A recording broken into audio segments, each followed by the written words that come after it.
This is my life. You see this? These are pills. Yeah.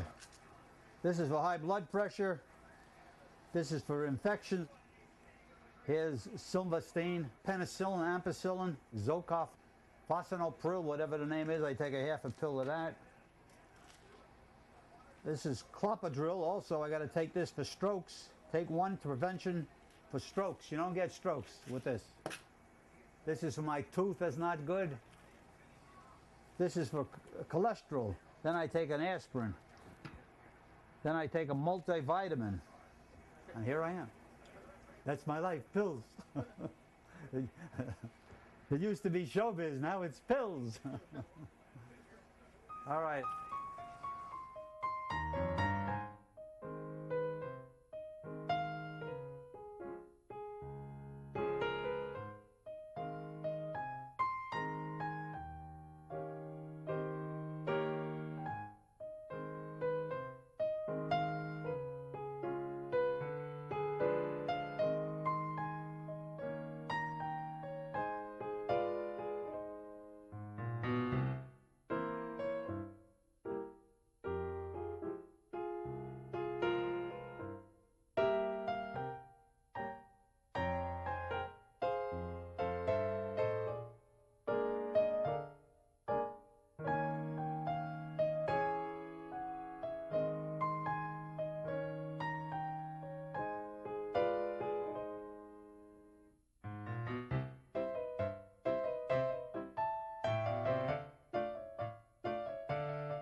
We're about 75 miles north to northwest from the Twin Cities. Until 5 years ago, there was not a sign that pointed what direction Holdingford was. There are no state highways that go through this town. There are only county roads. Somebody a long time ago decided that one highway would be diverted through another town rather than this one, because the representative happened to live in the other town and not this one. And if you follow logically, the highway should go through Holdingford. But it jogs over by about 4 miles or 5 miles, so that way it could go through this other little small town. Garrison Keillor does a radio program called Prairie Home Companion. And he talks about this community in central Minnesota called Lake Wobegon. It's that place that we would all like to live. And he commented once that Holdingford was the most Lake Wobegonic community in the area. Everybody's just slightly above average. That's all there is to it. And that's kind of true. They are. Our test scores for our students are that way. Our workers are that way. It's like a step back in time, and it's nice. The people are so friendly around here. I mean, like if you go to town, you stop and talk to everybody, and everybody knows you, and it's just, it's friendly. I mean, growing up, it was a lot of hard work. We lived on a farm. I got up at 4:30 in the morning, milked cows, came home from school in winter and had to milk cows and chop silage and baled hay and did all that kind of stuff. But it was a peaceful life. It taught you how to work and the values of life. There's a lot of strong work ethic. The farmland's not the best in the world, primarily because a lot of it's sand and gravel. On a wet year, you'll get good crops. On a dry year, you get nothing. So the small farm just doesn't make it anymore. You can't milk 20 cows really anymore and make a living like years ago. When I was milking, we milked anywhere from 20 to 30 cows, and you couldn't make a living and raise a family with that. You can't do that anymore. You have to do that plus have another job. So I worked dishwashing at the high school. At first, it was just kind of like a hassle. You know, I milked cows in the morning, did that sort of thing, came in, cleaned up, went to school, came home, did the same thing over again. But I like the people and I like the work. Everybody had a really good time.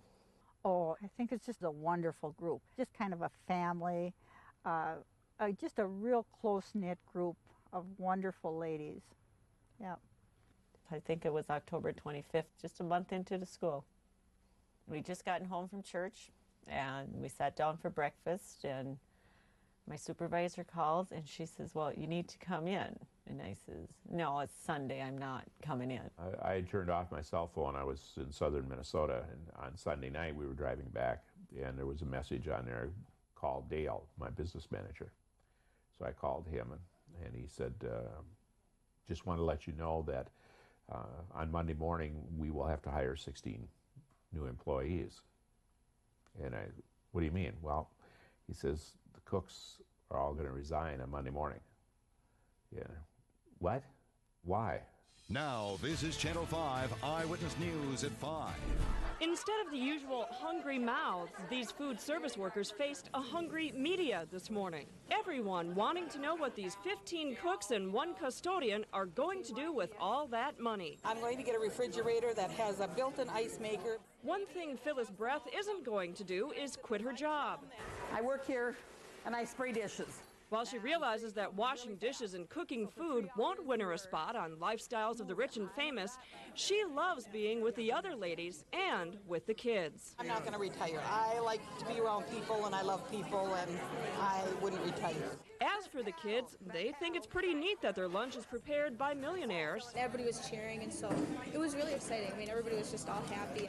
It's just crazy. I wake up and I see the paper and it's on the news and on the radio on the way to school, and it's just holding for it. Nothing happens here, so it's just crazy. They came in on Monday morning just like they normally do. I went down and had coffee with them, and they were all smiling. My mind wasn't even functioning. I was just like, words couldn't come into my mind, to even pour out my feelings of how I felt, because I was still in shock, I think. The 16 of us were not like we all had much, so it was just a real neat thing. Coming home Monday morning, I tell my husband, really, do we have more money than so-and-so? Do we have more money than so-and-so? He goes, yeah, because we've got some friends that are wealthy, and it's like, they never have to worry about money, it seems. And then I said, well, do we have more money than they do? So, yeah, that was what was unbelievable. They all came back. They're all working. Matter of fact, there's still 11 of them that are working here. They weren't rich and they weren't poor, because even if they didn't make a lot of money, they had all those things that we all wish that we had. And money doesn't buy it. And it's still there. That's what's nice about it.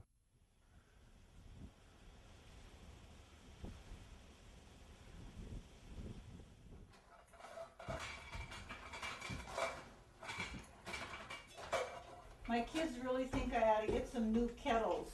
I don't have a handle left. The handles have all been burnt off. But I don't even know if I could work with kettles that have handles anymore. I've been without for so long.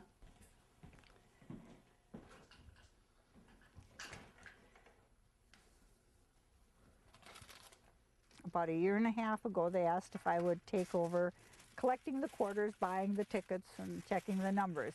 I hadn't bought lottery tickets for a long time, but after they put me in charge of it at school, then we would buy one for ourselves and one for the school. Sunday morning, I got the paper, checked our personal ticket. We had one number, and after about 15 minutes, I remembered that I had taken the numbers home from school. And immediately I knew we won $3, because that's the first number you check, is that Powerball. And then I looked at the rest of them and I thought, oh golly. So I said, we won the Powerball. My husband said, yeah, $3. I said, no, I think we won the big stuff. The next day, the St. Paul Pioneer Press said, did you ever think about switching tickets?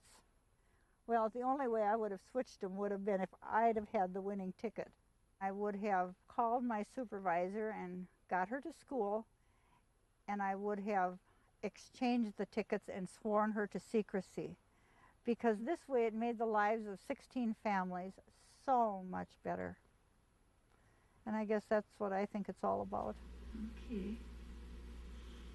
Doctor of Rap, 3 letters. I got the E in there. Okay.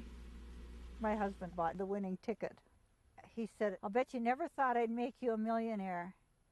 And I said, "Well, you know, really, I didn't. But I sure didn't think you'd do it to 15 other women at the same time."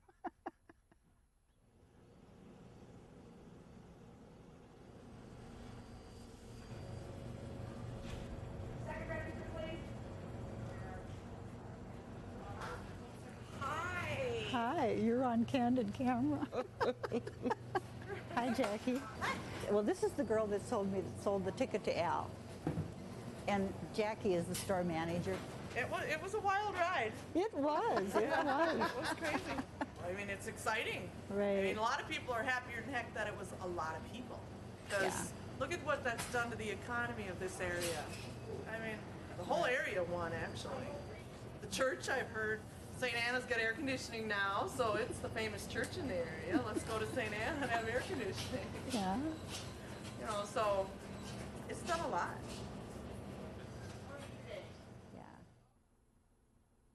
This guy, he picked up the prostitute. He says, "I want some kinky sex." She said, "All right." So she lays him on a cot. She goes in there. She's naked, and she's got big breasts, and she puts the breasts into his face. She says, "These are the coconuts that fell off the tree in the storm." He says, "Oh, that's kinky." And she gets on top of him, and she pees on his chest. She says, "This is the rain from the storm." He says, "Oh, that's kinky." And she gets near his face, and she farts in his face. She says, "This is the wind from the storm." He says, "Oh, that's kinky." And she gets in position, and she wants to have intercourse. She says, "What are you waiting for?" He says, "Who could fuck in this kind of weather?" That's a joke I heard in Century Village. An old lady told me this joke. Lou Eisenberg won the lotto, and he became senile. He tells dirty jokes.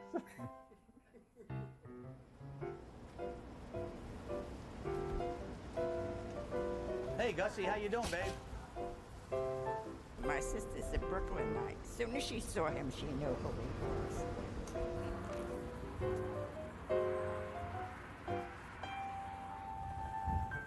How are you?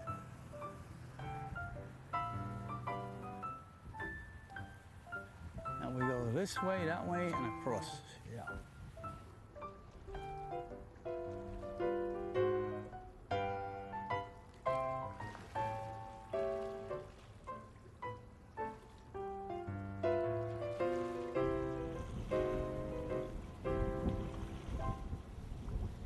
I went to this doctor, and he introduced himself. He says, "My name is Dr. Hurt." I says, "Wow, what's the odds of that? I can't even move my back, my arm, or anything, and I got a doctor with the name of Hurt." He said, "Lou, do you ever get any sort of depression?" I said, "Dr. Hurt, you don't know my story." I said, "Why would I get depression? Listen to my story. I'm married 3 times, divorced 3 times. I won the New York State Lottery in 1981. I said, I won $5 million, and now I'm broke." I said, "Would that make you depressed?" He says, "Lou, you're beautiful." And that was it. That was my story.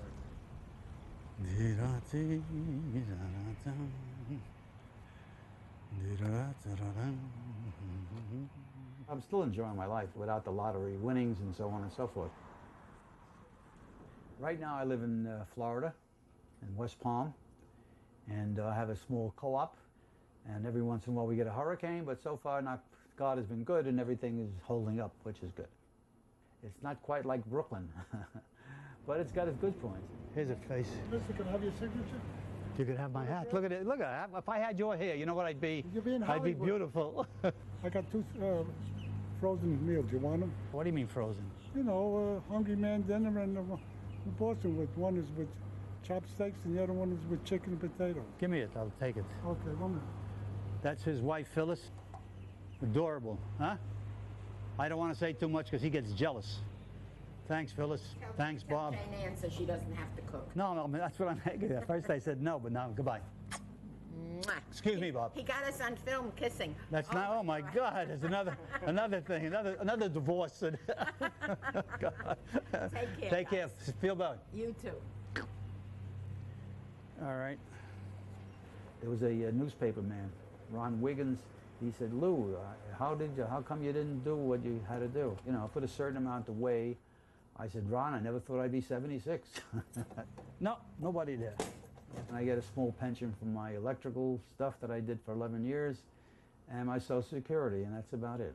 I got a good sweetheart. I wish I could win the lotto for her. Who knows? Life is strange. I could hit it again. Or I can get lucky at the dog track. Who knows? Life is crazy. You got to have hope.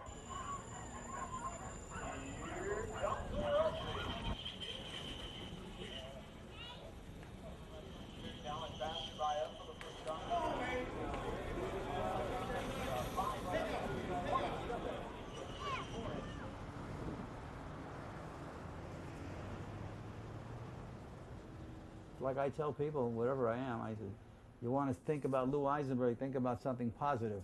I mean, there's nothing negative in my brain. If I have money or I don't have money, there's nothing negative. And the trick is to stay that way and then try to make the most of your life. Hello. Good morning. My name is over here, Lou Eisenberg, someplace. E, on the bottom. Oh, here you are. Yeah, I know I'm at the end. All right, good girl. I don't care how old you are, you got to have that hope. If you're sick, you want to say, hey, one day I'll get better. Otherwise, you might as well die. And if you're broke, you say, oh, one day things will be better. Hey, John, how you doing? Hello there, Lou. What's the good word? Think all right? Even if it doesn't happen, it's good for your brain to think that way. If you're depressed and you just hang out and you'll always be depressed, that's no good. So you got to get your mind into something else. Like I go to the dog track, I'm doing something that takes my mind away of negativity. To me, it's a positive thing. And you know, it's like some people drink for that reason. Hey, my friend. What's doing, baby? You took a haircut, you look nice. What's doing? I need a winning day. Oh, God. I was there on Calder. And I was there Saturday and Sunday. You weren't there. I saw Roger on, I think it was Saturday. Yeah, I work. Sunday, well, I figured maybe you go in between, like, you know, for an hour. You weren't there Sunday either, right? Because I looked. And Saturday, I had a good day. I won some money. And I went back Sunday. I said, we're going to get lucky. No good. Couldn't catch nothing Sunday. No. Hey, Phil, how are you? All right, here we go. One of each. Here Uno, we go. dos, tres, cuatro, cinco. Wow, I could talk Spanish almost. How about that? Good. One door. I hope my friend is here. We're all set? Okay, I think you got them all. Okay, thank you. Tune in tomorrow.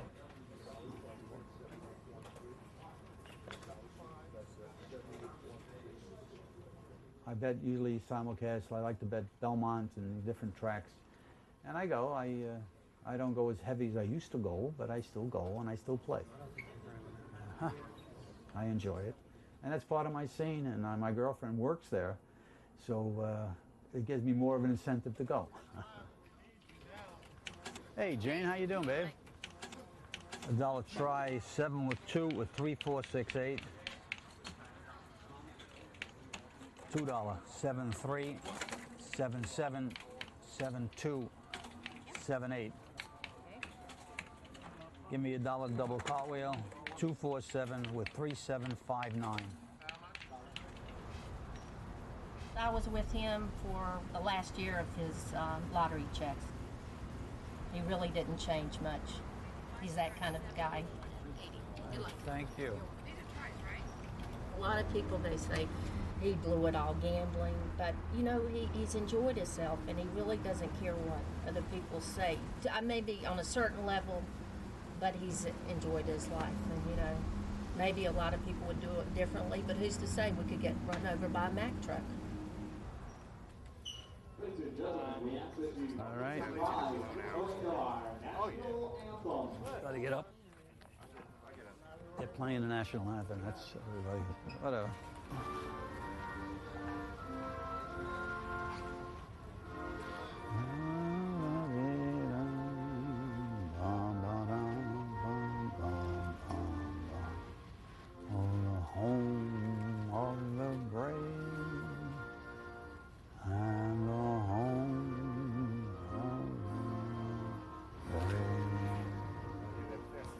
Okay, that's that. Good afternoon, everyone, and welcome to the Palm Beach Kennel Club.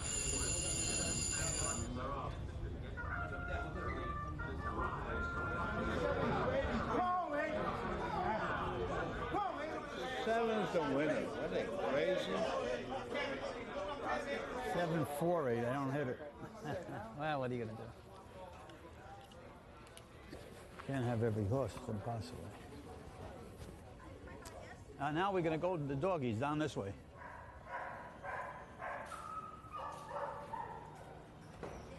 There's a cute puppy. All right, I'm going to use 7, 5. What's the expression? Every dog has his day? I'm waiting. Okay,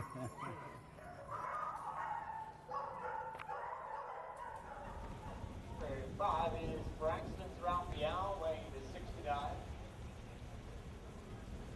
Prairie 6, just agreed, 56. Maybe I get lucky. I need 5, 7. Rusty. Come on, you crazy rabbit.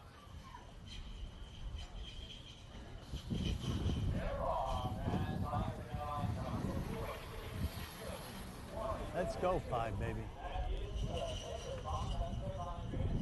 Well, 5 got the lead. I need the 7.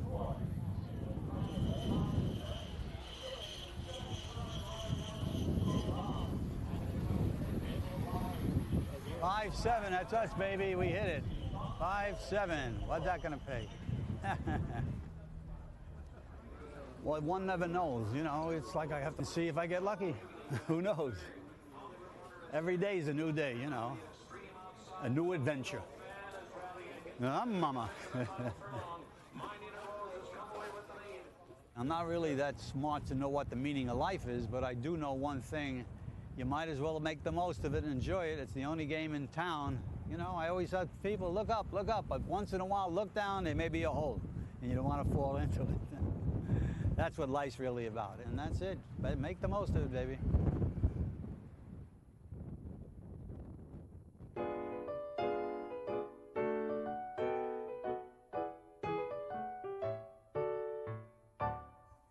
We usually don't like them too big, so we probably kill them maybe in October.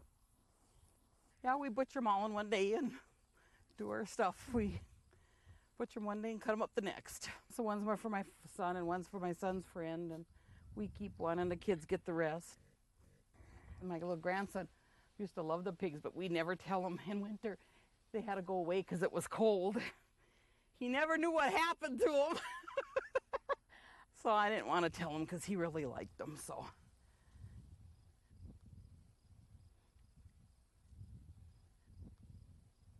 Growing up, we did all the thrashing, baled hay and picked rocks, you know, plus going to school, and came home and worked till 8 or 9 in the barn, came home and tried to get an hour of studying it, and same old thing the next day. So that's what we're used to.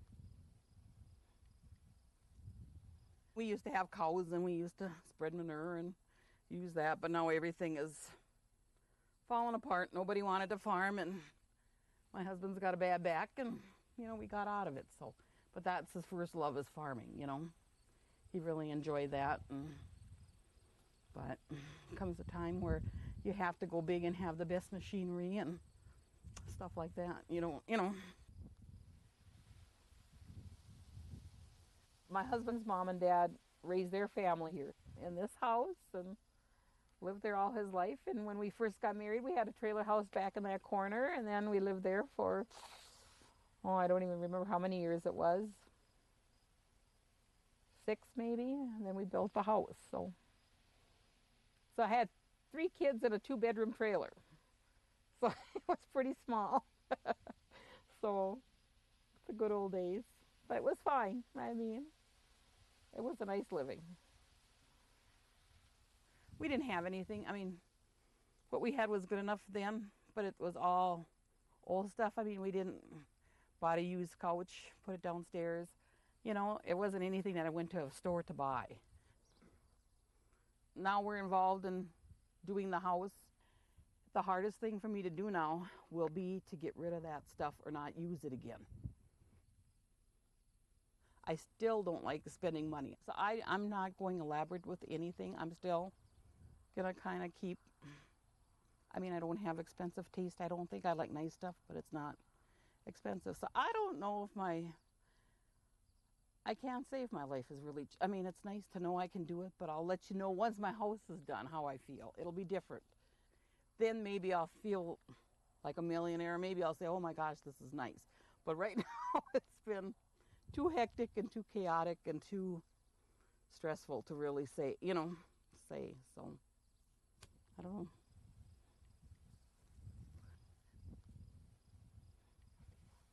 We haven't done anything really in our house for, it's going to be 28, 29 years. And I mean, I just would clean it and wash it and just paint it once in a while and, you know, vacuum and keep it up, and that's all we did. So, I mean, we had drapes we didn't like, but it's like, oh, they were good enough. You cleaned them up and put them back up. They looked okay, but now it's going to be all new. Paul, open up some windows down here, okay? Somebody asked me, well, how does it feel for Christmas? You can go and buy anything you want. Well, there was really nothing I really wanted. I mean, everything I want is maybe $30. You know, I went and I bought stuff for my bathroom. It wasn't on sale. And I went with my daughter, and she said, Mom, you should buy this. And I thought, no, it's $30 just for a glass garbage can. And I break it. Well, then the next day when we went to look at the lights, I did put it in my cart, and I did buy it. So, I mean, I would have never did that otherwise. And I think that kind of, I'm thinking now when I'm buying stuff for the house, and you can go buy things and you don't have to buy the plastic. It's sinking in a little bit more. My son-in-law called the day we told him that we had won the lottery. And then he goes, Phil, what are you planning to do for yourself? And I said, well, I'm planning to help my kids out a lot. And he said, that's not what I asked you. What are you going to do for yourself? I said, I don't know. There was nothing. I mean, everything I have is fine, da-da-da-da. I never gave it a thought, and I never even thought about it. And then I said, well, you know what I always wanted was a refrigerator with an ice cube maker and water, because I'm always got water and ice. So now I ordered one.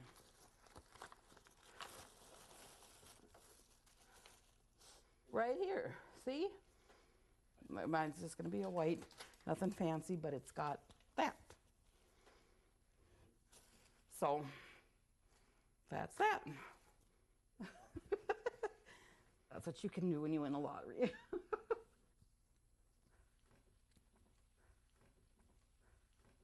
Today, the citywide garage sale's in Holdingford, and I didn't get to go, so. My husband's thankful. I went yesterday, I mean, when I'm coming home yesterday from my son's, I saw one and I stopped and I got some deals there, so.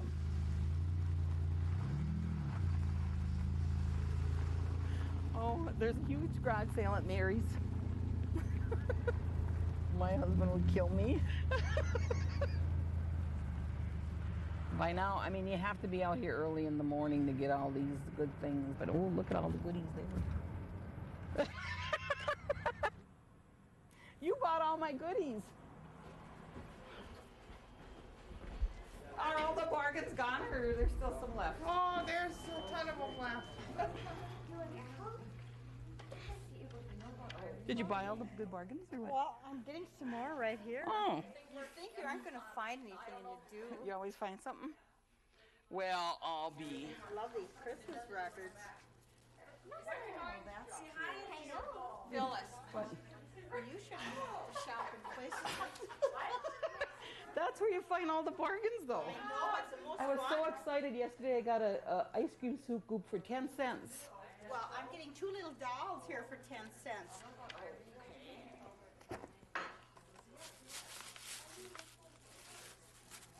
Mitch Miller.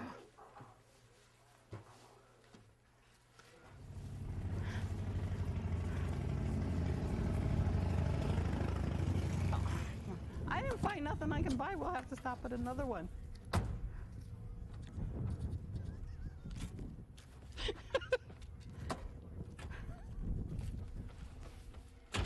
Well, I was happy. I bought a real nice ice cream scooper for 10 cents yesterday, and I bought a Tupperware cereal keeper for $2, some shirts for the boys for every day for work for 25 cents.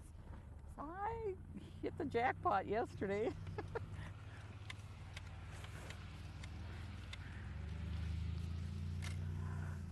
Oh, Budweiser. This is my son's size bottle. Right, Jack? Yeah. At least 2 of those. Oh. Oh my gosh, the millionaire lady, she still does garage sales. We've been friends our kids have been, we went through grade school together. See, there's another one. We're all connected. Yeah, we're all connected. Yeah. It's a stern It's a funny thing, yeah. My mother comes from a family of 19, so we're related to almost everybody. Yeah, I mean, somewhere down the line, when you come from a family of 19, there's, you know, and some of them have 19 kids, some have 13, and I got 13 brothers and yeah, sisters. see? I'll show you where my mother lives. She used to live like 13 miles out of town, and about, let's see, 4 years ago we talked her into moving in here, and then my son bought her place and redid that, so. All right.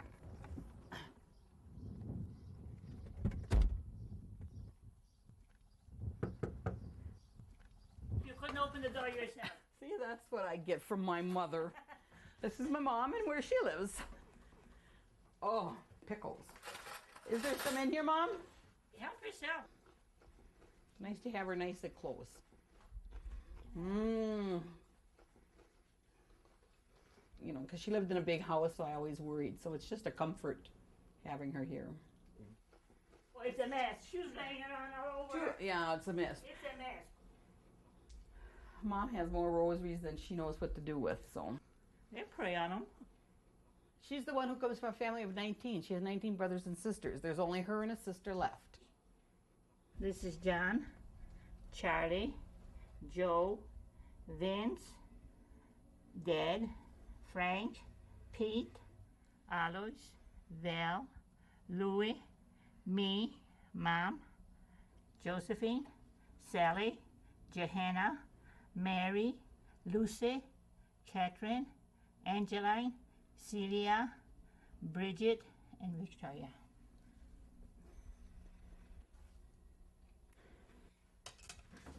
I think it's in here. I'm not sure.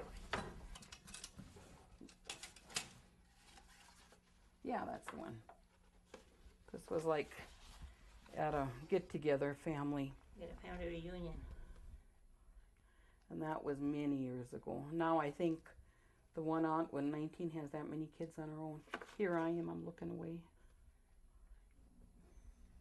And this is when they were still young. You should see it now. Yeah. When my mother died, the priest on her funeral said that she had 300 some descendants. Yeah. Yeah. My parents were not raised 19 kids, and they were never on welfare. Yeah, we never had any toys. She didn't have much toys either. They didn't have much toys either. But she doesn't buy anything expensive. She looks for the bargains. She clips coupons. She's the same old Phyllis like she was. I don't know if that's good or bad. She's not a millionaire. She's just a poor snook that the good Lord blessed.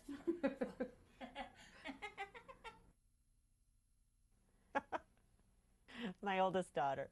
She's always been pestering us to buy her four-wheeler. Well, finally I told her, yeah, when I win the lottery, you can get your four-wheeler.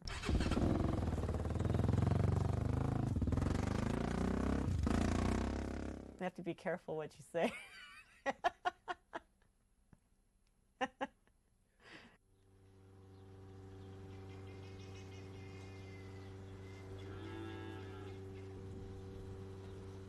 Well, I always told everybody I was going to win the lottery. Not going to make it farming, so I said, well, we got to win the lottery, so. But I'd say not a whole lot has changed in our daily schedule. You know, still up at 5 and milk cows. We haven't done anything like, you know, ran off and says, oh, we're millionaires, we can go and do this. But if I want to buy something, I can buy it. I don't do that too often. My husband's home now. He quit his job. So actually it's a lot more fun now than what it was before. You have to do something, you know, and this is what we've always wanted to do. You know, that's why we were doing both jobs, you know. Now you're thinking back at it more now, it was a lot of work, but we all did it, you know. Barb did the milking, the kids are always out here, so, you know, you didn't think of it that way, just the way it was. The the kids, do the feeding, train them. They have to clip them. The hair, long hair has to be trimmed off on their head. They have long their ears, you know, all that has to be trimmed off of them.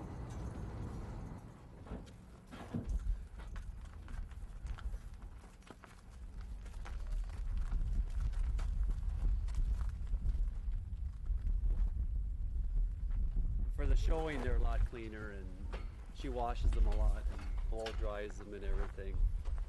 They have so much hair, it just takes forever to dry, and then they comb them. It's a lot. It is a lot of work. Yep. She bought that with her own money, this animal here last winter.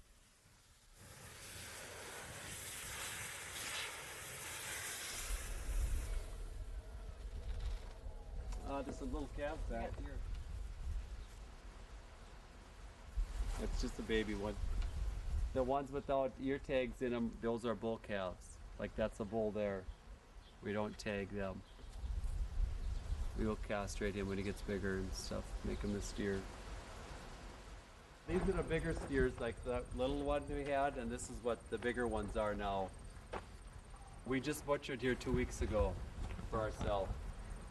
That was that little pile of it. You walked over there, that's blood, dried blood, we just butchered right there.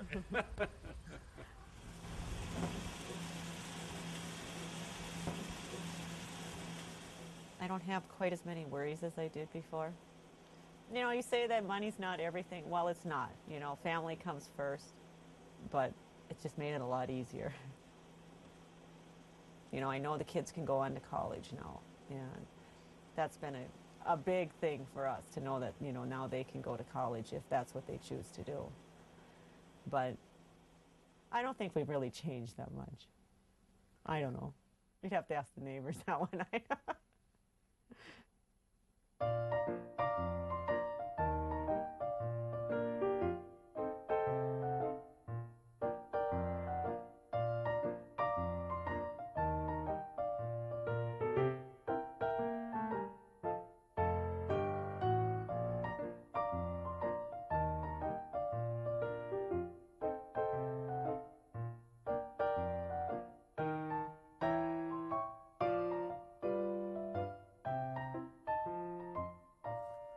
That's for this, that.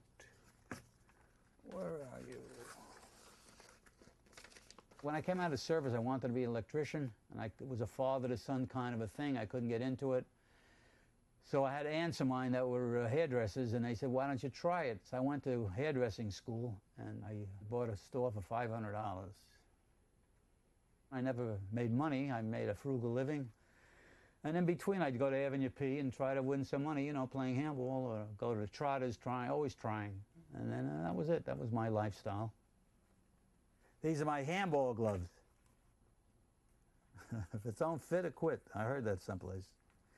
I used to play with these gloves, right? Handball. Yeah. A lot of fun with these gloves. Did a lot of hustling, a lot of fun, and good times.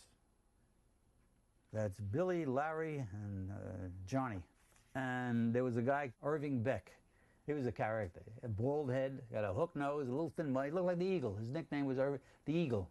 That was his nickname. And he used to call me Louis the H. I says, why? He says, you take all my money, you're a whore. I says, all right. So I says, but you're saying my nickname is Louis H. It's supposed to be Louis W. You don't know how to spell whore. And then it was Louis the Beautician. I was doing that for 14 years, and one day the store was busy and some lady came in. I remember her name, Mrs. King, and she says, I cannot wait, and as she was talking, I started to feel like I'm going to fall down. I got like uncomfortable, like faint, and after that everything was down with my nervous system. I stopped being a hairdresser, and that's how I ended up Louis Lightbulb. Get in there. I couldn't speak. I used to get anxiety attacks. I took that job putting in light bulbs because I couldn't make eye contact with anybody. And I would say, I couldn't speak. And when I won the lotto, for whatever reason, he gave me a shot in my arm. And now I don't stop talking. This is when I first won. It says $5 million Lou Eisenberg. That's me. Wow, what a small world. That's when I first won. They had me on they had my face all over New York. I was on paper bags, I was on billboards, on everything. I was the first $5 million winner in the world. And my claim to fame was that, and that I bought my ticket on Friday the 13th, which is supposed to be, yeah. And with me, it was like, it was nice. And they made me into, again, a Mickey Mouse celebrity, and I went along with the ride. I had a good time. I met a lot of people, and that was the best. Oh, this is from the Ripley's, believe it or not. The Friday the 13th. This is what was in the paper. I didn't see it. Somebody saw it upstate in one of their papers, and he sent me this picture. I said, look at this. I'm like diarrhea. I'm all over the place. I got snapshots here of Vic Damone, Peggy Lee. I got just about everybody here. This is Alan Dale. He used to be a singer. In 1951, on the hit parade, he was bigger than Frank Sinatra. He would say, what's new? He had that voice, very good, a good singer. We went into some sort of a function, and I was big at the time. My face was all over New York. And he says, why are they coming to you for autographs, not me? That was Alan. I just said, Alan, what are you going to do? Hey, here's Regis, my man. There he is. And the lady in the middle, you don't have to mention her, that's an ex-wife. No, we pass her over quickly. And there's Sally Jesse Raphael, Joan Rivers, Eli Wallach, and Kate Jackson, Don Rickles. Look at that face. There's Miss Universe at that time. John Davidson, that's Patrick Ewing. It's not that I'm a midget, he's just very tall. Here's Governor Cuomo. I even got Governor Cuomo here. And when he was governor, he came by to say hello. I sent him a picture, and my eyes were closed. I said, I'm sorry, my eyes closed. He said, even with your eyes closed, you look better than me, Lou. He was a nice man. And here's my 53rd, or let me think, 52nd, one of my birthdays. And they had a big birthday cake, and my family was there. My mother and father, that's my son, and that's Jerry Orbach. That was my birthday cake. And Jerry was in 42nd Street, and I went backstage to see Jerry. And he said, and my ex-wife at the time said she never was on a broad, she wants to dance. He said, well, nobody's here, go ahead on the stage. And she was on the stage dancing on 42nd Street. I got a kick out of somebody saying, gee, I wish I could be like him. I enjoyed that. And, you know, it was like, it was nice. It was a nice good sideshow for me. Anyway, it was good. Meet Lou Eisenberg, instant tycoon. From the age of 25 to 30, I always had this fantasy of mine of being able to retire at a fairly young age, which at that time I would imagine would be about 50 years old. And it was just a good fantasy of thinking that maybe one day I'll be able to do it. Here I am, a guy that knows nothing, and I'm full of anxiety, and I got panic attacks, and the New York Times wants my opinion on this. The Daily News wants my opinion on this. The TVs all want me, and the Post, and I'm saying, look at this, what happened here? It's like some picture I saw with some guy that was a retard. They made him the president or something like that. And here I'm a plain guy, and all of a sudden, what about this? And Lou, what do you think about stocks? I don't know nothing about stocks. Ask me about a daily double, you know. But life is funny. What did you do, Mr. Eisenberg? I screwed in light bulbs like what you have around here, you know, ballast light bulbs, things like that. You were like a maintenance. Electro-maintenance for a public building in Manhattan? Yes, in New York. But one day after he became the $5 million lotto winner, Louis Eisenberg retired. Did on the last day you say to yourself, hey, $5 million, what am I up here changing these light bulbs for? I knew I won the lotto Monday. Now, here I am changing light bulbs, and I'm saying, I got to be a sick guy. I said, what kind of a nut am I? What kind of a lunatic am I? I'm a millionaire putting in light bulbs in. So it really was a funny scene. Then I said, maybe I'm not sick, I'm eccentric now. It's a difference, you know. Tell me a little about how your life has changed. I mean, apart from the obvious things. You obviously have things you never had before, but how has Lou Eisenberg changed? Lou Eisenberg retired at 54. So that was pretty good. Lou Eisenberg and his wife Bernice are walking tall and living high these days. A different life from a year ago when Lou spent his days screwing in light bulbs for $200 a week. The Eisenbergs live here on the 17th floor, bought themselves a co-op, come a long way from the days when he was known as Louis the Light Bulb, I'm sure. Lou, how are you? Nice to see you. Lou's toys include a new apartment in Brooklyn overlooking the ocean, new furnishings, new accessories to accommodate a new lifestyle. アイゼンバーグさんのラッキーナンバーはなんと昔住んでいたアパートのアドレスでした。それも貧乏だったため各地を転々。その中で楽しい思い出がちょっぴり残っている住所を思い出しながら申し込んだとのこと。奥さんは乳がんで何回も大手術。治療代お幸せに。How do you spend your days now? We go to shows, we go to the city, do a lot of eating out. That's how I put this weight on. And I go to a racetrack once in a while. I enjoy that. You're gambling. Yes, I enjoy a little wager. Little action. I have to give them some money back. It works out that way. When you won the lottery, did you start getting strange relatives? I always had strange relatives, but they started to come around more frequently. Now, let's start with horror stories. You hear them all the time about people that win the lottery, and they come back and are covered again, maybe a year later, 2 years later, and they've spent it all. They've squandered it. Oh, it took me 20 years.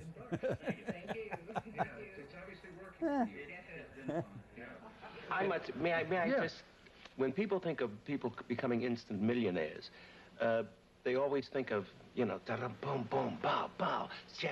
You both are impeccable. Do you understand what he said? Louis and Bernice Eisenberg won $5 million. $5 million bucks. And no sooner did they win, they got a call from the Reagans saying, "Congratulations, you're now qualified to be our friends."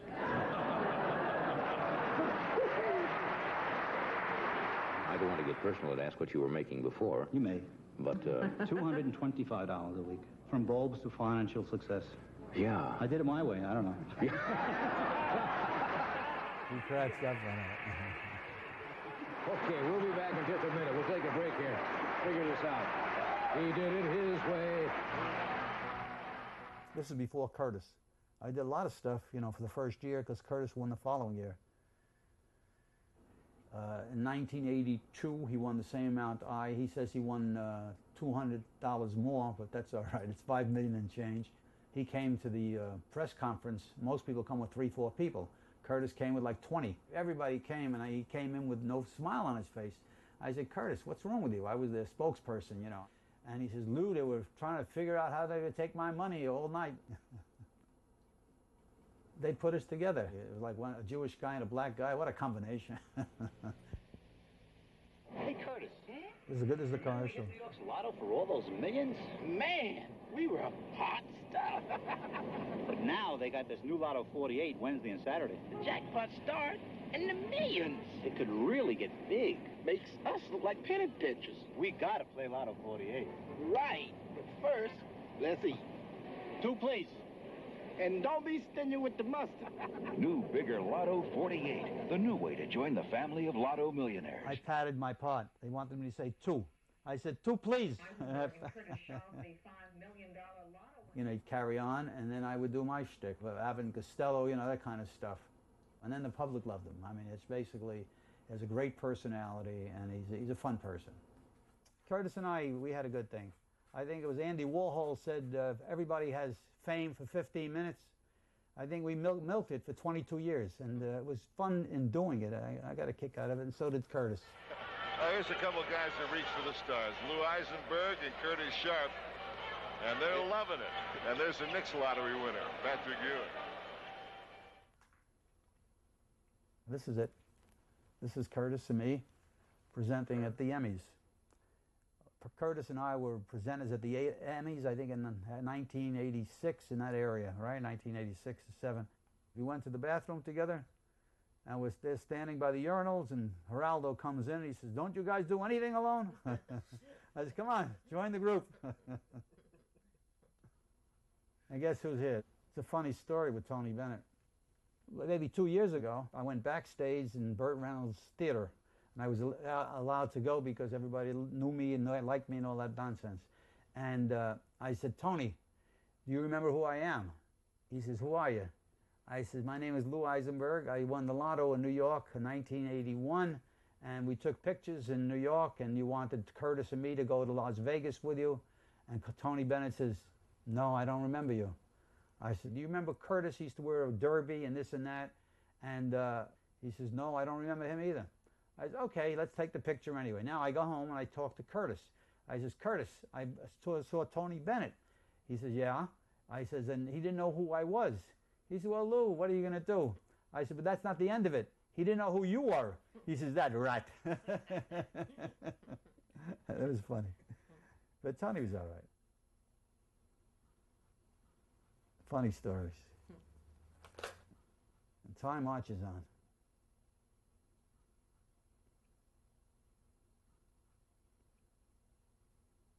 He was the Jew and I was the Negro, so the black. And so they sort of played it up like salt and pepper, you know. I was salt and he was pepper.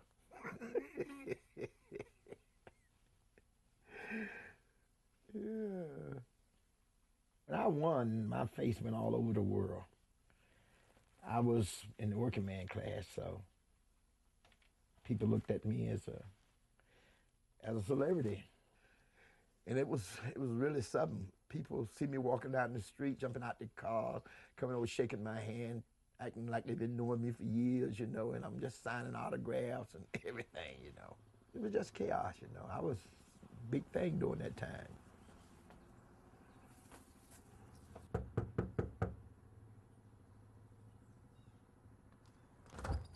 Miss Rashid. Yes. How you doing? Fine, how are you? This is Miss Rashid, and I guess I'm pronouncing it right. Rashida. Rashida. And she do my tailoring for me. And Deborah's supposed to be bringing that other suit. I think she said it was here, but I want you to do the pants on it for me. What they're doing? Writing a story about you? Yeah, well, I won the lottery back in 1983, New York lottery. I was the first black to win the New York State lottery, $5 million, and now I'm broke. So, yeah. I had some good time with the lottery money. Gave some away, spent the rest of it, you know. First thing I bought was a Fleetwood Cadillac. Then I bought a house up in West Orange. I had one time over 100 bowler hats, you know. And my first wife, Barbara, I gave her over $1 million and a house. Right now, I'm living in Tennessee. And when I first moved here, I had bought this old tavern. It was a beer joint, you know. I didn't care nothing about no bar. I mean, I had bought it for my son, right? The day we moved in there, that's the day he went to jail. And he's been in and out of jail ever since. They got him for child support. Then he got tied up in cocaine. And now they got him on a gun charge, so. I mean, he's been in and out ever since we've been down here. I got him out of trouble in New Jersey, and he came down here and got in the same trouble, so. The average life of a man today about, 70-something years old or 80. This life here on earth is just like a vapor, and then you're gone. That's all there's to it. I could have been depressed, you know what I mean? And how I went through the money and everything, man, I didn't have no money in the bank. I must have had about, I don't know, about $3,000 or $4,000 in the bank, but I had no money. Then the IRS came up and said I owed them $275,000. And I said, my goodness, you know. And what it came from, I had bought into a tax shelter back in New York, and it was phony. And everybody bought into that tax shelter. Well, they had to pay this money back, you know what I'm saying? Then I was in partnership with my friend, and we had a real estate-like thing going on, which I didn't know nothing about. Didn't know, because I don't know that much about real estate, but Jeff knows all of this stuff, so I was his silent partner.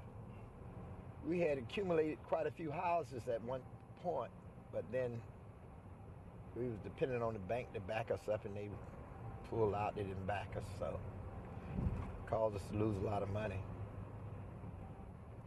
But I got investments too, you know. A friend came by to tell me about this deal.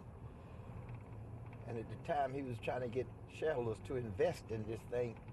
We met up out by Lebanon at a hotel, and Mr. Tilley had this thing set up. It's a type of technology that Mr. Tilley has discovered that can keep batteries charged up for indefinite times, you know. And I really didn't know what I was looking at because I don't know that much about electricity, but somehow I believed it. We have a complete electric car that you never had to plug in and don't use no gas motor or nothing like that with it. And it will just run on forever. They don't know how to do it, but it's been proven. I bought into it, and the shares was $1,000 a share. And I called a few more people, and everybody that I called mostly, you know, wanted to invest in it. At one point, it was to be sold for $8 billion, you know. So in that way, every share would have came to about almost $8 million a share. During the meantime, the state came in and took our car, the box that was running the building, and everything that had something to do with that, and he took it. And they was holding it, and they still holding it. They tried to say that Mr. Tilley was selling false stock, which was a lie. You know, they tried to say that he was selling phony stock, but we knew that was a lie. Everybody that bought into it knew it was a lie, you know. We done gone through some trials and tribulations with it, but I think at the end it's going to be worth the wait. Oh man, they have nice neighborhoods all over this place. We got some nice big houses up in here. See, in order to have a house like that, you got to have money. You know what I'm saying? Because you got the upkeep on the houses, say, tremendous. And the property tax, man, it runs you like I don't know what.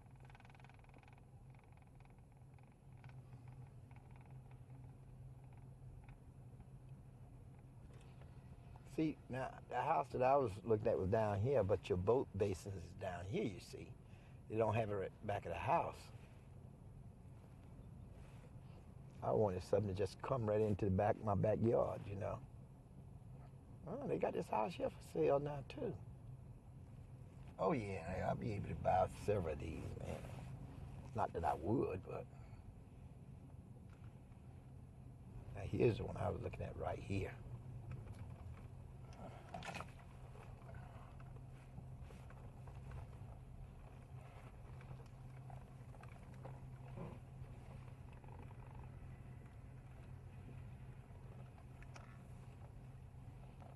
You talking about something beautiful on the inside, man. Blow your mind. Yeah, if the money had a came, we was gonna get that house there and that one and this one right here. I wish.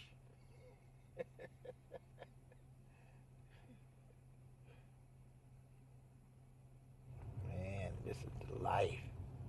Just as soon as my horse come in, I'm gonna get me one.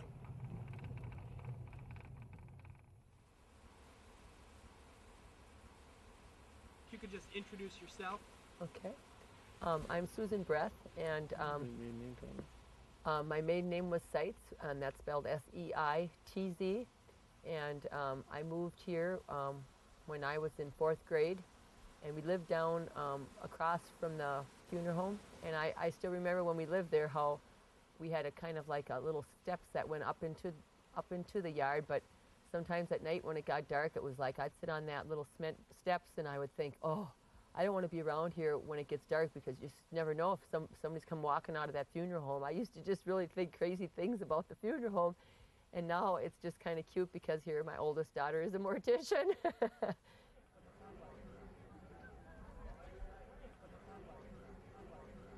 Okay, polka time, folks. Don't forget, we got a request, feel free.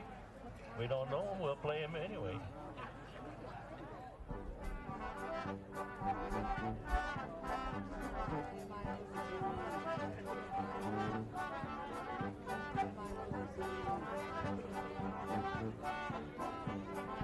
Yep. It's quite the gathering. A lot of people come from far and wide. Right over here is the bingo stand. Oh, 66. Got a bingo over here? Okay. They have a filled auction on the flatbed over by the band over there this afternoon. Gosh, beautiful. Oh, look at the deer. Yeah. Here's the alphabets. Here's the Winnie the Pooh. That's a popular one. This is Precious Moments. Precious Moments. Oh, here's another one, Care Bears. Oh, is this beautiful. Better continue on. I'm just not a big city slicker. I guess I just, don't go out to Red Lobster and say, hey, yeah, I want, lobster or something, so. Did you get butter for your bread? Yeah. Yeah, okay. Maybe I'll grab this peach one. Just never even dawned on me that would ever win anything like that. I'm not one to run downtown and buy lottery tickets, stuff like that. And to have 16 of us winning it was lucky, because I guess I just can't even imagine ever winning it myself. I just couldn't. I don't know if I could handle it. We haven't changed really, and there's no reason to. We were both born and raised and grew up with kind of, things were kind of tough, and we pinched and we saved and this and that, and I don't think we have changed much. Okay. Coming from a family of 13, it was not easy because, like I said, I was probably one of the oddballs out of the 13 that had problems. I had a lazy eye, and so in second grade already I had to wear a patch on my eye, and so I was going to the eye doctor every month, and then I had to have special shoes because I had a fallen arch, and then I used to have tonsillitis a lot, and so between that and going to the doctor, it was just kind of like, it was a real, a lot of expense back then in those days. They always used to say, yeah, Susan, you're the real oddball and you're costing mom and dad a lot of money. And so when I was in 10th grade, I started working at the grocery store. I still remember when we would get paid, it was $1 an hour. So I made $20 a week. And when I could bring home a beef roast for my family, it was like my mom was overwhelmed. So that was what was really great. Okay, now we will take you to my fruit cellar. And here, oh yeah, then I didn't tell you this. Actually, in the winter, we only burn wood, and that's pretty much our fuel. We have a wood stove down here. My husband splits all this from wherever and keeps it and stores it out on the home farm, which is about 5 or 6 miles west out of Holdingford here on number 17. I got people calling me. They call me the woodman. I got people calling me to clean up their deadfall, and I just love cutting wood. It's good therapy. I call this here therapy for men. I burn wood all my life, and I'm going to keep on burning wood as long as the good Lord lets me. We have lots of stuff in here, and mostly a lot of jars. And my husband he just took out about 50 or 75 jars about a couple years ago and said he had these huge plastic bags from work, and he goes, Susan, you can't keep keeping jars. What are you going to do with them? And I said, well, there's people out there that sometimes need quart jars, and it was all these Miracle Whip jars. So he, one day when I wasn't home, went and cleaned out a bunch of jars. I get a lot of jars from some of my sisters, and sometimes when my husband has a picnic or whatever, they buy the pickles. So then they're going to throw the jars, and I say, no, don't throw the jars. I'll reuse them. This is all my homemade tomato juice. I bottled it in 2002 in these little bottles that you buy regular apple juice in and stuff. I must have made about 20 bottles of juice like this, and then I also made salsa. I love to make salsa, and I keep these jars from the original Tostitos or wherever I buy salsa. Sometimes the kids keep the jars, and then I reuse them, and so they reseal in the same salsa jar. And even the taco sauce, I like to make my salsa in the taco little bottle, so nothing gets thrown away around here. Believe me, I recycle, reuse everything I possibly can. You can use your Gerber Junior baby food jars again. Actually, these are jars from when my kids were little yet, needless to say, but yeah. Now this was canned in 1998. And this one is actually from back in 1995. These are my 2001 pickles.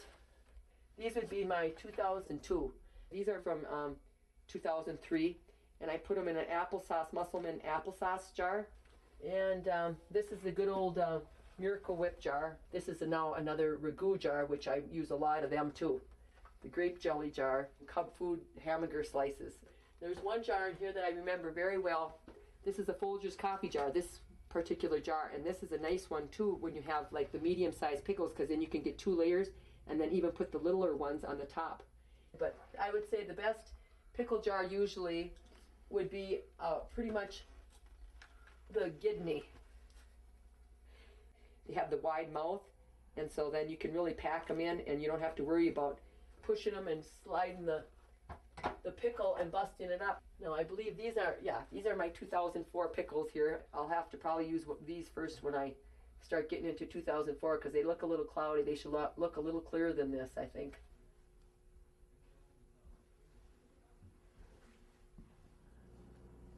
This is probably the nicest pickles I've had, and we have other people that are out in the area that don't have pickles, and I make sure that if they need pickles, come over. Otherwise, like I said, everyone tries to, make sure the pickles keep getting processed by someone, because we don't want to let these pickles go to waste.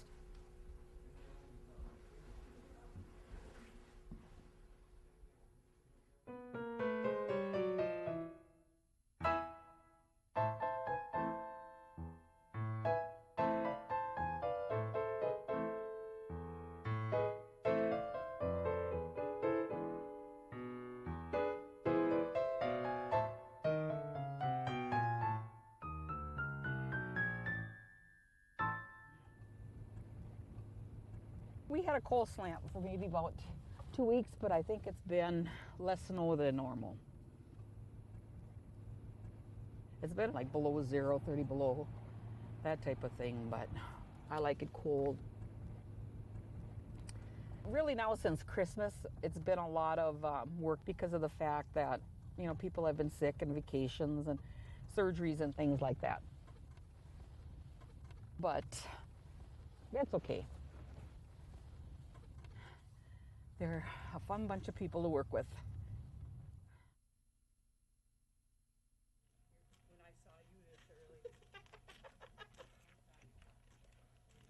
Oh, I didn't know Rosanna was sick. Yeah. What's the matter with her? Do you know? I don't know. I just heard she's sick. Oh, we don't know. My husband was an RN, the VA hospital. He worked there. And then he got a job at a nursing home, and he worked there until I won the lottery, and I told him I wanted him to quit. So that was my gift to him. I said, now you're retiring.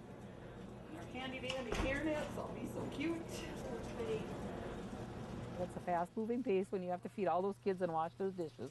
I got bad knees. I've had 4 knee surgeries and an ankle surgery. So, it keeps me going. At least it keeps you limbered up.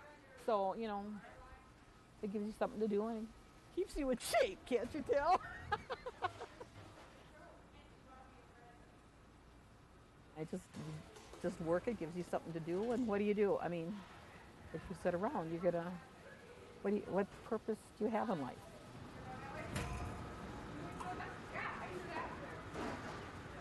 I'm basically a dishwasher. I am certified to work out in the kitchen area. I prefer not to do that.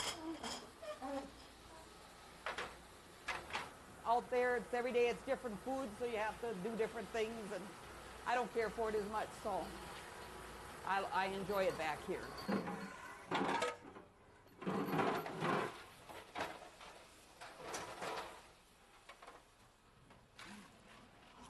When you have like mashed potatoes or cheese or dressing, you get, it's hard to keep up. It gets pretty hectic. When we used to have soup day, I'd tell them not to eat the next day because we'd have to do bowls and trays. So, don't eat tomorrow, I tell them. But they ate anyway sometimes, so. But now we got styrofoam bowls, so I don't have to worry about it, so. I'll get a raise now because I am certified. I just got certified. I worked here all these years and never was certified, so now I just got certified, so then you get 20 cents an hour more. So that'll come in handy.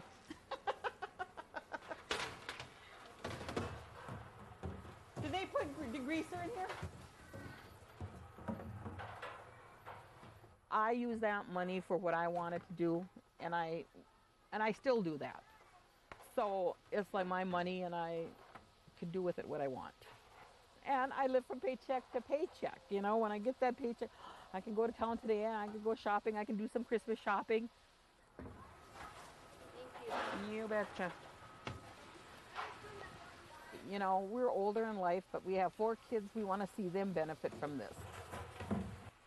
My kids told me to retire next year. I mean, like, finish up this year, but I don't think that's going to happen. I like it. My husband's home, and I mean, if I was home all the time with him, we'd probably be divorced, and I don't want that. So it just gives me something to do, and I like the people I work with, so we have a good time. I've been playing for 14 years, and it finally paid off. At a quarter a shot. We started out putting a quarter in, and that's what we always put in. The neat thing about it, I won it with 15 of my best friends, ladies I've worked with for years. It was a lot of fun. You know, it was interesting because the first day, then when the news came out, a couple of kids, these are upperclassmen, juniors and seniors, says, "What's going to happen with us now with our food?" Because they really like what they make. And I says, "I don't know. I hope it doesn't change anything." And at the end of the school year, I saw a couple of the kids, and I said, "Well, has the quality of the food changed?" "Oh no, it's still the same." So if you think about it, they were happy that they won it, but they were also worried about their own stomachs to make sure that their food was still going to be good. So. The kids have joked about it, you know, in the lunch line, about the fact being served by millionaires. But other than that, there's not any real change. It's a nice feeling to see them not lose that hometownness. I mean, it's just, they haven't changed at all. And, you know, I don't know if I'd be that way if I just walked out with, you know, $90-some million. So we're impressed. Did we ever think it would happen? No. I mean, it's something that is a dream, a chance of a lifetime. And it's nice that we're all still here to talk about it, though, you know. We were mortgaged to the hilt. Neither of us had a vehicle decent. Well, when you start buying stuff, we got kids to put through college. We just made it a goal. We'll work for 9 years. I quit my other 2 jobs. I just work in the one now. And my husband's doing something he likes that he can handle for 9 more years. And then we decided when the kids are done with school, then we're done.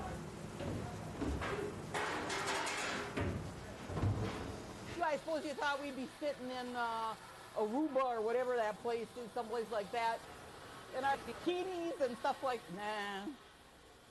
I'm always busy. I know everybody asked me if we were going on vacation, and I said no. I'd rather just stay at my house now.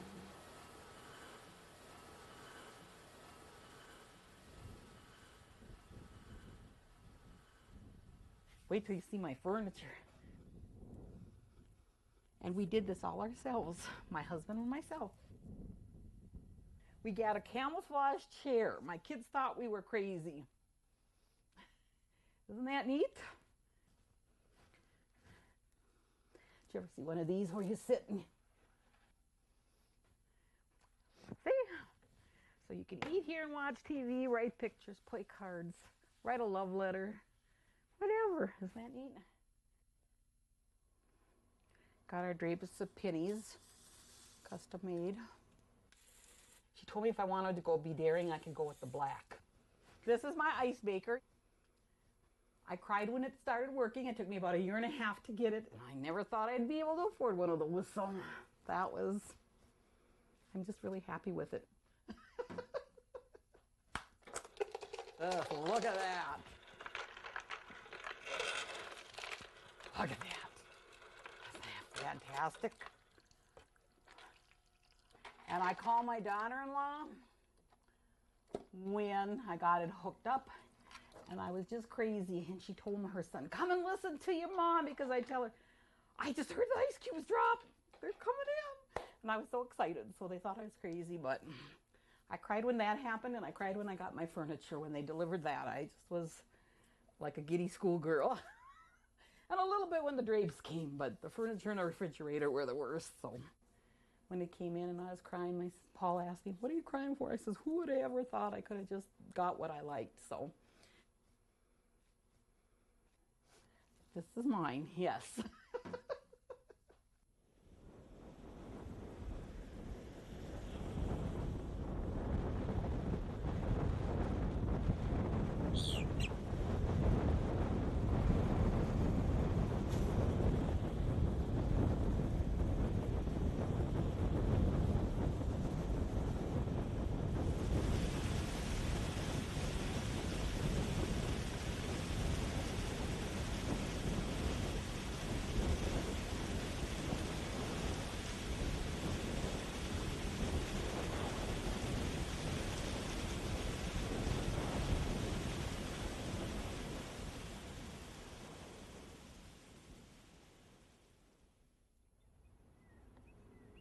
Well, we had this hurricane, and we had tremendous wind, and a lot of the shrubbery and trees, and everything was closed. We didn't have electricity between like 5 days, and we had no lights. It was hot. You could not breathe here, and we had no ice and no refrigeration. It was like impossible.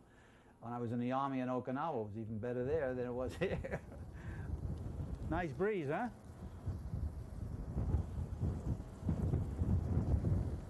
The Red Cross gave out some food, and we had some tuna fish. You know, we had cold cuts, and they filled the trunk with water and ice, and that was what we had. It was a little scary. I had to evacuate my mobile home in Lake Worth, and we have another tropical storm coming in, which we hope bypasses us, but it's taken the same path as Francis, so we're praying that it misses us. I just got settled back in my mobile home, so I think if it hits again, I'm just going to leave everything behind and head out. Did he fix it or no? He wasn't in. No, he didn't do it. No. All right, what are you going to do next time? Hiya, puppy. Hello, little baby. Look who's here. Guess who's here? There's Schmutzies. Come on,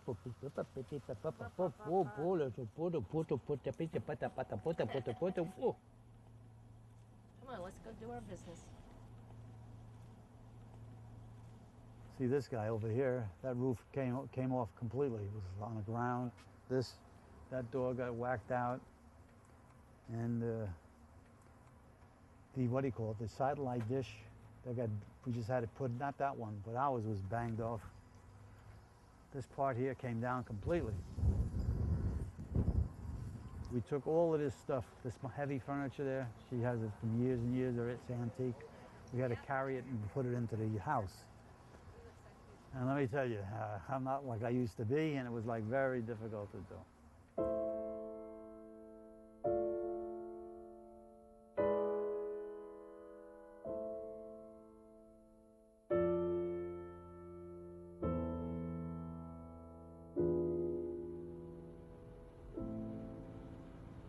This is my life. Who would ever think I'd be out of Brooklyn? I'd be here. Me, in a million years, I never thought I'd be in Florida. I was 65 and I wanted a whole new life. I wanted to feel like I was young again and everything was good again, and that didn't work out too good. Matter of fact, I got old very quick. I don't feel good half of the time. I feel like I fake it, you know, I fake like I'm doing right now. I feel okay, but I really don't feel like I want to feel. I see some of my peers, and maybe they're 2 years, 3 years, 4 years older than me, and to me, they're like, wow, they're like my mother, you know, my father, and I'm saying to myself, but that's me. You know, like, what happened? And you see this? No power. No power. It's a long time to be without electricity, especially if you're old and you need it. But it could be worse. You know, a lot of people got hurt. Some people might have lost their lives. I mean, a lot of bad things happen, so we got to think that we're fortunate, and that's it. When I was on the Johnny Carson show, I had a young man, a college young man, and he was driving us around. He said, Lou, did you ever think that you won the lotto because God wanted you to? I said, really, I never thought as a religious thing. I thought that, you know, I was just lucky and I won the lotto. But maybe what you're saying is true. And then I went the other route. I said, well, maybe it was the devil wanted me to do it. That's a bad scene, you know?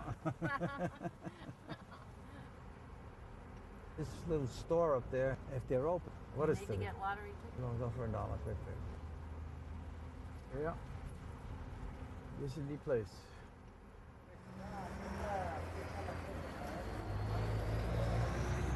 You want to buy my lotto tickets for me? Why not? The guy that owns the place has been here for years and years, and that's why I buy my tickets. They're nice people there. I Very like, good and people. Sam, I get a kick out Good of to see Sam. you. I remember you from the ads from years ago. God, How long ago was that? 22 years ago. You could get me lucky. Oh my God. That would be crazy. I'll be back on Johnny Carson, but there's no more Johnny Carson. I'll take a couple of quick picks. Here you go, we're doing this. Okay, sir. And I'm going to give him the money and let him pay for it. All right. And then what I'll do is I'll get a couple of quick picks. What was that, $2? Two. Yeah. How many quick? One. Uno. Two. Dos. Three. Tres. Four. This way he'll give me 3 more individual quick picks. Okay, now we're gonna get three quick picks, so that'll be $5 altogether, right? This is. I knew one day it'd come in handy. I don't know how, where, or what. Well, we'll hit. Who knows? Listen, there's nothing wrong. Regards to Sam. Sam is, you know, you take care of yourself. Thank you well. very much. That's all right. Get lucky. I hope it works out. South Carolina played that one. They $126 million right What now. That's too much money. But look at all these tickets, though. Look at all these tickets. Don't go for too much. If you're gonna get lucky, you're gonna go for $1 or $2. Hey, if you win, put me in your bank account. Just send me a Why not? Well, yeah, listen, if I win, I'll be back here. All right, we're out. Take care, guys. Stay well, all of you. Get lucky. Oh, so.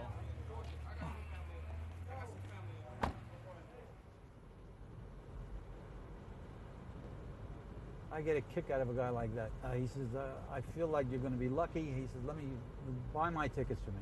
I said, all right, give me them. I like, if I could bring somebody happiness and they feel good, I like that. I said that on radio, I said it on TV.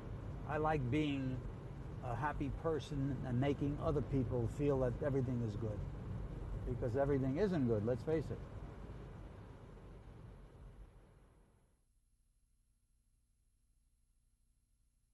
See, when I won the money, my life changed materialistic-wise.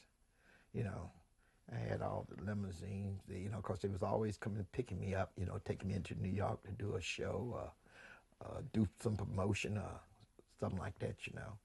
And during that time, I started smoking the cigars and stuff like that, you know. And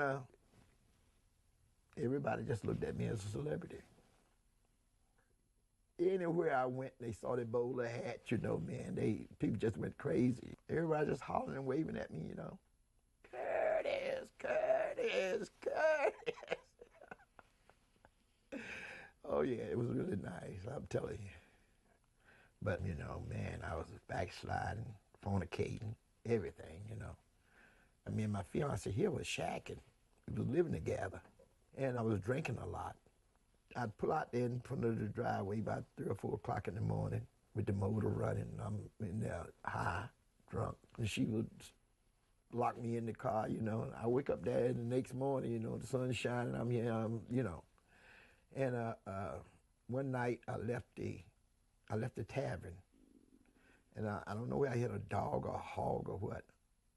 I can remember hitting something, but, you know, it was, I don't know, it could have been a big box in the street, you know. And I said, I know good and well I ain't got no business being like this.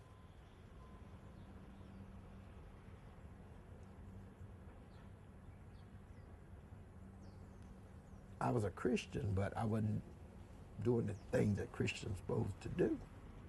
And so it sort of nagged at me, you know.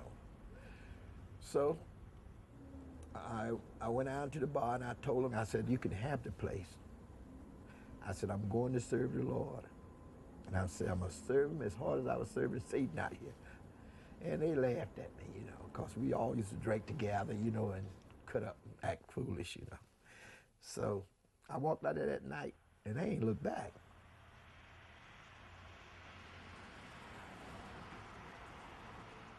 My fiance's first cousin, I used to go to his house, and one night I was at his house, and I was asking him, where is there a black church?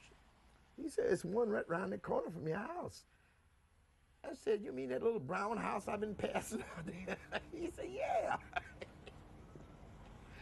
So anyway, I went to Bible study that Wednesday night, and I joined that Wednesday night, and I've been a member there ever since. So a lot of people think that because you give your life to the Lord, you're serving Him, that, you know, things dries up, it's boring and all that. No, it's not. I got a lasting joy within me and peace of the Lord. So, you know, it don't take money to make me happy.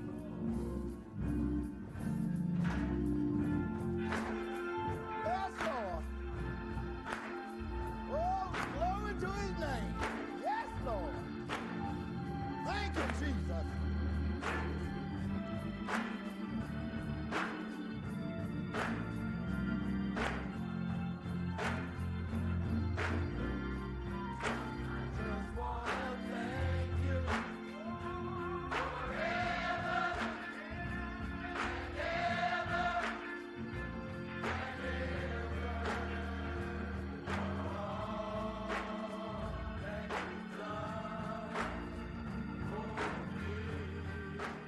See, God is in control of everything, you know? And I had made up my mind I was going to serve the Lord. I'm a minister. I'm an elder. I've been ordained. I got license, and I can go and preach anywhere or teach.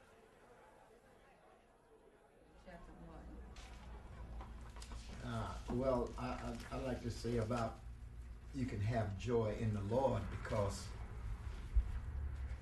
there's a certain peace that He give you. Mm-hmm. You know, that you might not have the things of the world that you want, mm-hmm. but as long as you got that peace and joy within you, man, you's all right. That's right. You know? Amen. Mm-hmm. You know, like I was telling y'all, they flew me out to California a week before last, and to be on this show, and the show was about, can money buy happiness?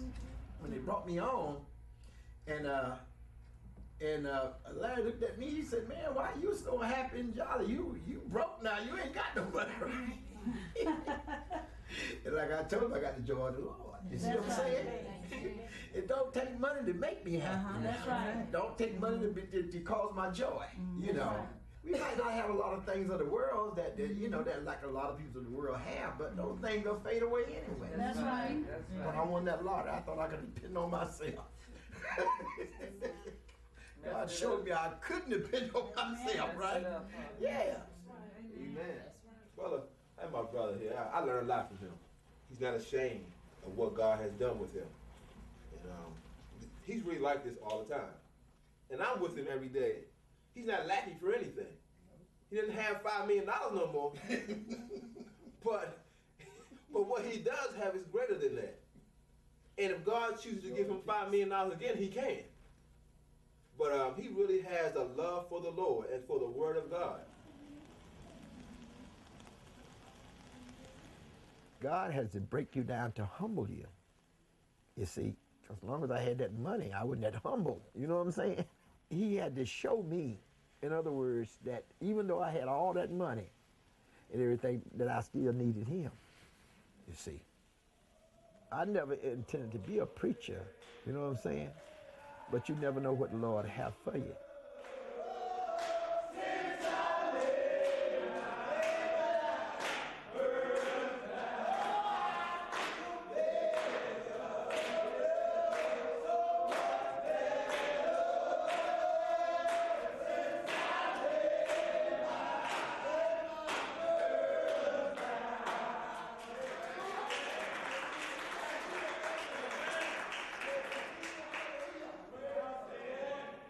Okay, so we're going to Romans 10, and tonight we're going to be talking about righteous faith and how to be saved.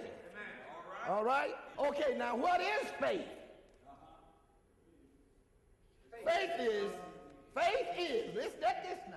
Amen, come on. Faith is, I believe God. Amen. That's faith. Amen. You give your life to Christ for real and be real with him. You within your spirit and soul, it don't mind leaving this world. That's why a lot of people ask me, say, ain't you scared to go into the prisons? You know, what if they have a riot and you get killed? Well, if I get killed, I'm going on to be with the Lord. You see? That's why I'm not afraid to go into the prisons or things like that. God bless you, brother. God bless you, my brother. Now unto him who is able to keep us from falling and to present us faultless before the presence of his glory with exceeding joy. To the only wise God our Savior be glory, majesty, dominion, and power. Both now and forevermore, let every believing saint say amen. Amen. Amen. Praise the Lord.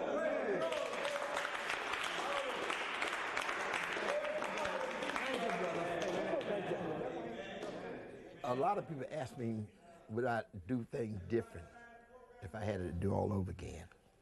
There is a few things I would do different. You see, because God blessed me to win the lottery. You know, and I didn't do what I was supposed to do, you know. If I'd have used that money to glorify God, he'd have tripled it for me. God bless you, brother. Love you, brother. Ministers leaving. You need that joy and peace of the Lord within you, you know. And I love it. I don't have the money that I had. God can still bless me with that too. You know? He can still bless me with that too. I am certified to work out in the kitchen area. I prefer not to do that. Out there, it's every day, it's different food, so you have to do different things, and I don't care for it as much, so I enjoy it back here.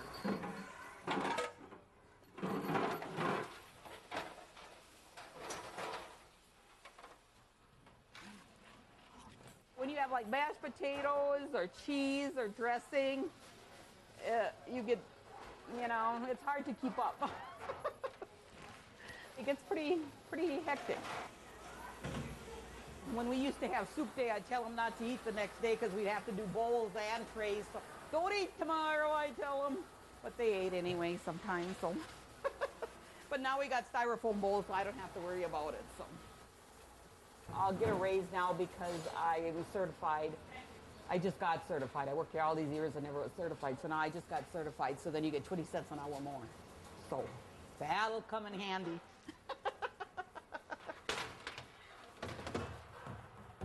Did they put degreaser in here? I use that money for what I wanted to do, and I still do that. So it's like my money, and I can do with it what I want. And I live from paycheck to paycheck. You know, when I get that paycheck, I can go to town today, and I can go shopping. I can do some Christmas shopping. Thank you. You betcha. You know, we're older in life, but we have 4 kids. We want to see them benefit from this. My kids told me to retire next year. I mean, like, finish up this year, but I don't think that's going to happen. I like it. My husband's home, and I mean, if I was home all the time with him, we'd probably be divorced, and I don't want that. So it just gives me something to do, and I like the people I work with, so we have a good time. I've been playing for 14 years, and it finally paid off. At a quarter a shot. We started out putting a quarter in, and that's what we always put in. The neat thing about it, I won it with 15 of my best friends, ladies I've worked with for years. It was a lot of fun. You know, it was interesting because the first day